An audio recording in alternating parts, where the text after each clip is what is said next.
Akhirnya Blue Lock Chapter 315 sudah keluar. Mari kita lanjutkan komentar di awal bab. Penonton bersorak, gol gemilang Blue Lock Jepang yang baru adalah milik orang ini. Penyiar mengatakan orang yang menerobos 2 ace dan mencetak gol pembuka di lapangan tampak heboh dan sangat bergembira melihat gol pertama Jepang di Piala Dunia. Penyiar mengatakan, dia adalah raja dribble di Jepang, Bachira Meguri. Terlihat Bachira sangat senang dan melakukan selebrasi salto. Kita flashback 44 hari sebelum Piala Dunia, di mana saat Bachira mendatangi tempat sesuai perintah Ego atau isi surat Ego, yaitu di sekolah anak-anak. Terlihat para murid sangat senang dan mereka minta agar Bachira mengajarkan bagaimana cara bermain bola. Bachira dengan senang hati akan mengajari mereka dengan awal cara menjangkling bola. Bachira berkata kepada semuanya agar tidak terlalu tegang, anggap saja seperti bermain biasanya, cukup nikmati saja. Setelah Bachira memberi instruksi seperti itu, malah menjadi kacau. Mereka malah bermain seenaknya sendiri.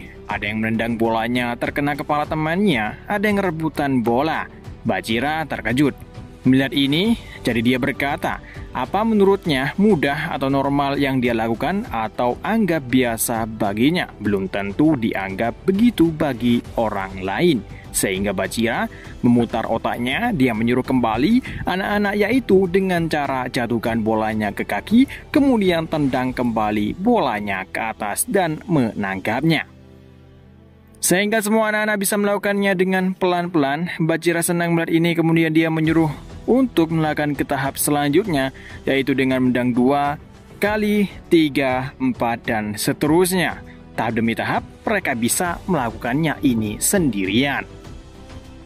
Ego mengatakan, mengajar orang lain membantumu belajar, rasakan sukacita dalam menyampaikan sesuatu. Bachira berkomentar, untuk mengajar seseorang, kau perlu menuangkan sensasimu sendiri ke dalam kata-kata dan menjelaskannya. Dengan melakukan ini, kau dapat memastikan apa yang kau rasakan saat ini dan apa potensi sejatimu. Bachira melanjutkan, untuk menyadarkanku, Ego-san beriku tugas ini untuk membangkitkan kesadaran akan bakat naluri yang tersembunyi dalam diriku. Kalau begitu, selanjutnya adalah mengoper, menembak, dan trap. Selanjutnya, lihat aku. Inti sejati dari bakat sepak bolaku adalah dribbling. Terlihat anak-anak sangat senang dan kagum melihat permainan Bachira langsung di depan mereka. Bachira berkomentar, itu bukan sesuatu yang diajarkan siapapun kepadaku. Itulah sumber kebahagiaanku. Kita kembali ke masa sekarang. Bachira berkomentar, dengan mengubah dribble menjadi ego, aku akan menjadi pemain nomor 1 di Piala Dunia U20. Terlihat Onazi kagum melihat solo gol dari Bachira. Dan pertandingan dimulai kembali. Kuso, Bello, dan Obana sangat optimis kalau ini bisa dikembalikan. Onazi juga berkomentar, percayalah kepadaku. Bola awal digiring oleh Kuso dan dia berhasil menipu Bachira. Kuso berkomentar, lini tengah membangun formasi di sekitarku. Sebagai proses, kuncinya adalah mencegah Isagi menyentuh bola dan menghubungkannya dengan Onazi. Kami sedang merevisi rencana pertandingan. Kuso memberikan umpan kepada Onazi. Sedangkan Onazi langsung dijaga oleh Aryu. Dia berkata, dalam 14 hari yang diberikan Jinpachi Ego kepadaku, aku telah mempelajari teknik rahasia baru. Itu adalah sesuatu yang bersinar ketika seorang pemain bertahan menghadapi 1 lawan 1. Aryu melanjutkan, menyebutkan Mai, jarak atau waktu. Dari gerakan halus tubuh dan tatapan lawan, kau bisa merasakan tindakan mereka selanjutnya. Dalam sepak bola, itu berhubungan langsung dengan teknik bertahan. Onazi terkejut melihat ini. Di saat Onazi mencoba menghindar atau mencari jalur lain dengan cepat, Aryu dengan cepat juga. Dia bisa bereaksi pergerakan Onazi, sehingga dia membuat Onazi kesulitan untuk menembusnya. Jadi Onazi tidak ada pilihan lain, dia mengembalikan bolanya kepada Kuso.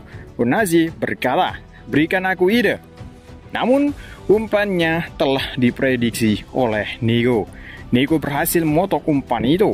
Nico berkomentar, umpan itu tidak bagus. Kalau kau ragu, niatmu akan ketahuan. Kuso berkomentar, dia lebih kuat dari kelihatannya. Aku tidak bisa melawannya. Apa-apaan ini? Meskipun dia pendek, masa ototnya luar biasa.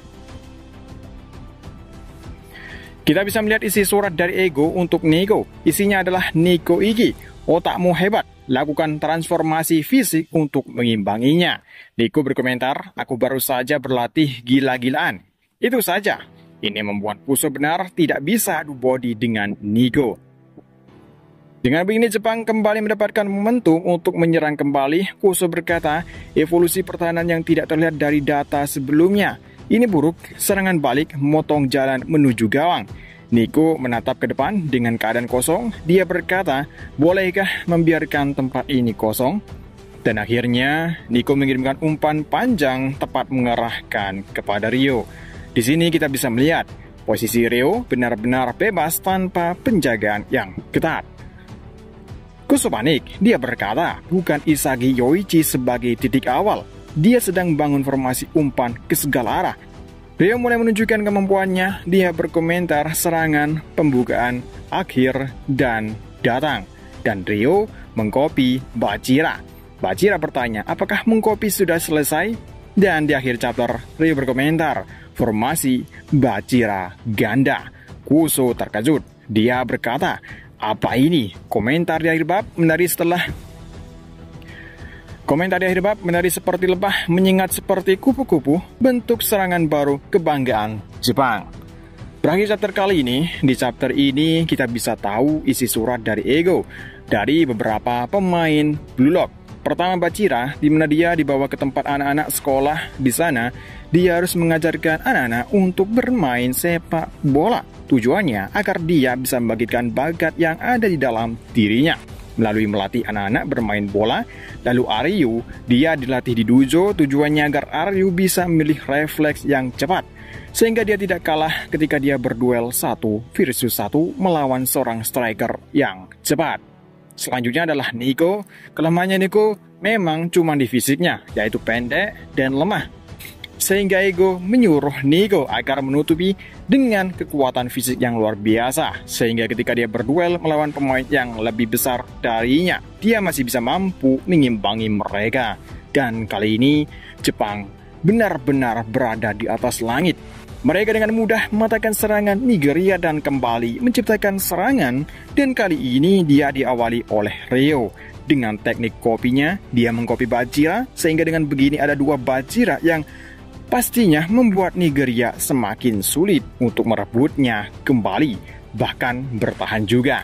Untung-untungnya Ryo yang akan mencetak gol selanjutnya. Kasihan juga melihat Nigeria saat ini seakan-akan negara ini menjadi uji coba bagi para pemain Blue Lock untuk mencoba senjata baru mereka selama mereka berlatih sebelum Piala Dunia U20 dimulai. Dan sampai di sini dulu untuk reviewnya teman-teman dari chapter Blue Lock 315, dan untuk minggu depan tidak libur. Dan sampai ketemu lagi dari manga Blue Lock chapter selanjutnya. Tak lupa, terima kasih yang udah nonton video ini sampai habis. Dan sampai jumpa, ketemu lagi.